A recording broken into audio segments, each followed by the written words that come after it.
Hello, and welcome to this Excel help video. I want to show you the difference between wrapping text and shrink to fit. The default setting on Excel, if you do type in text, let's just see what happens and say, what if we type in too much text for one row on a spreadsheet?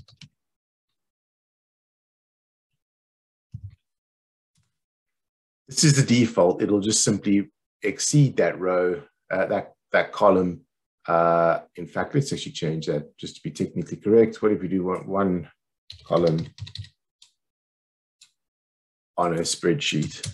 So there, it'll exceed the column and it'll go beyond that line, and it won't cut it off. It won't shrink it. It won't do anything. Now, sometimes that's fair enough if you're just storing data. But when you're trying to then do something in the cell, it just becomes a pain. You can't see what's going on and where, and a right bit of a faff. So if we select some of the cells and we right click and we actually go to format cells, we can see what's going on here. These ones are formatted to wrap text. So the default would be like that. You can simply tick wrap text. It blanks out the shrink to fit because you can't wrap and shrink it. And then the other one, what I've done is I've gone to format cells and I've clicked the shrink to fit option. So now if I copy that text and paste it into here, you can see what happens. Hold on. Yeah, let's just remove that and do it again. If I copy and paste values. So I put the same text in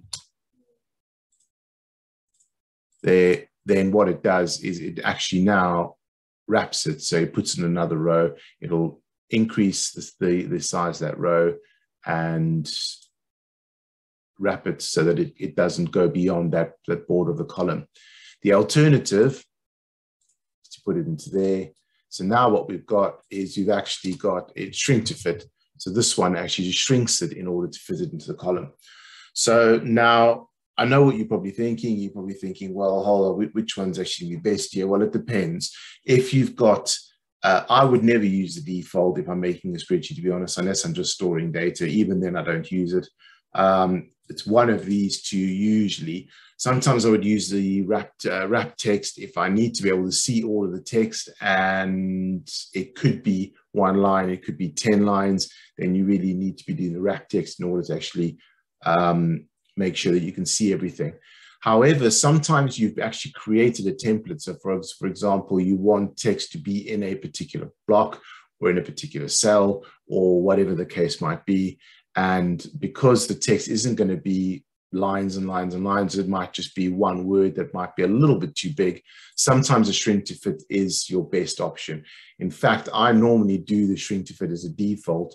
When I start a new spreadsheet, I click up here to get all the cells. I go to right click, format, and I do a default shrink to fit for everything as a standard. And then I change it to wrap text where it's particularly relevant to do wrap text. But those are the two different options, and you'll have to decide in which applications is best to use wrap text and which one's best to use shrink to fit.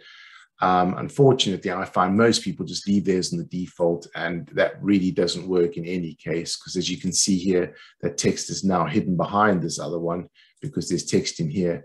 So it really is not the neatest way to do it. I would select one of these two, depending on the application and depending on the data that you're using.